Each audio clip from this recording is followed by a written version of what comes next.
This was a replacement for a AMD FD832 quad-core, obsolete, processor that I had been running for about 3.5 years. It was questionable as to whether the old processor was having a problem or not. It wasn't. It turned out to be an older style power supply with a multiple rail 12-volt system that was failing intermittently. I've got a spare processor for another build. As for this new FX Series 8-core processor, as expected it has considerably more zip to it than the old quad-core did. I've been building AMD-based systems for over 20 years and this new FX Series processor certainly does not disappoint. I've run Intel-based systems too, but for a considerably better price point I prefer to use AMD as they do the same thing and seem to be just as reliable.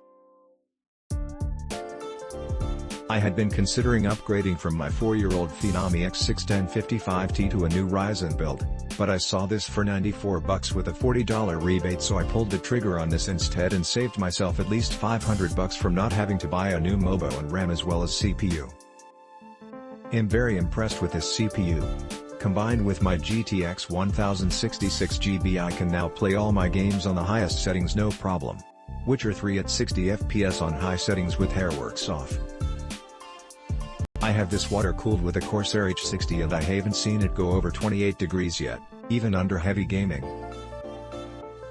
Maybe in a year or two I'll upgrade to Ryzen build, but for now this CPU breathed new life into my aging system, along with the GTX 1066GB I just got a few weeks ago that replaced a GTX 660 Ti. Idle temp is reading 7 to 11 degrees Celsius. I doubt that's all that accurate since it's 20 degrees Celsius in this room right now, but safe to say she's running cool, and it's using a lot less electricity too. I just installed this bad boy in my computer replacing my AMD FX-4100.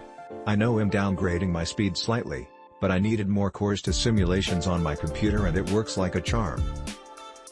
I have not overclocked it yet as I don't have a liquid-cooled cooling unit, although I plan to buy one in the future. One downside to this is that it does run a little hot with the cooling unit it comes with. I have seen it at 41°C so far, whereas my other processor usually stayed around 29 to 31. All this on my Windows 10 Pro machine with Samsung Evo. Tested using Creo 2.0 with FEA simulations. Got it to build a new Win 7 based system since cannot use a Win 10 due to some programs incompatibility. Works like a champ. For the price of the Intel you can get 3 AMD like this and won't see much of the difference in performance.